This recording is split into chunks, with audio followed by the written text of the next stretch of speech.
سننے کو ملتا ہے کہ ووٹ کس کو دو گے. کوئی کہتا ہے کہ میں اس کو دوں گا جو وقت پڑنے پر میرا کوئی جائز ناجائز کام تو کروا سکے. گویا ووٹ نہ ہوا رشوت ہو گئی کہ ادھر ووٹ دو اور ادھر کام نکلواؤ. کوئی کہتا ہے کہ میں تو اپنی برادری کو دوں گا. گویا ساری دنیا کی قابلیت تو ان کی ہی برادری پر ختم ہے. کوئی کہتا ہے کہ میں تو اس کو دوں گا جو جیت رہا ہو. گویا ووٹ نہ ہوا سٹا ہو گیا. کوئی کہتا ہے کہ سسٹم ہی ٹھیک نہیں, میں تو ووٹ ڈالوں گا ہی نہیں. گویا آپ کے ووٹ نہ ڈالنے سے تو سب ٹھیک ہو جائے گا نا.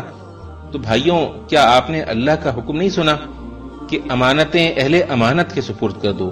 ووٹ ایسے ایماندار آدمی کو دینا چاہیے جس کے حوالے آپ اپنے گھر کی چابیاں بھی کر سکیں. اگر آپ اپنے گھر کی چابیاں اس کو نہیں دے سکتے تو اتنے بڑے ملک کے خزانے کیسے آپ اس کے حوالے کر سکتے ہیں؟ ووٹ ایک گواہی بھی ہے. اللہ نے فرمایا ہے کہ انصاف کی گواہی دینے والے بنو.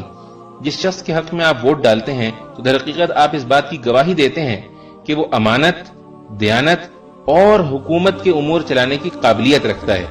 اور ووٹ نہ ڈالنے والے وہ بھی اللہ کے اس فرمان کو یاد رکھیں کہ اس شخص سے بڑا ظالم اور کون ہوگا جس کے ذمے اللہ کی طرف سے گواہی ہو اور وہ اسے چھپائے. پھر سنیں میرے بھائی, ووٹ ایک سفارش بھی ہے. اللہ نے فرمایا ہے کہ جو بھلائی کی سفارش کرے گا وہ اس میں سے اپنا حصہ پائے گا, اور جو برائی کی سفارش کرے گا وہ اس میں سے اپنا حصہ پائے گا.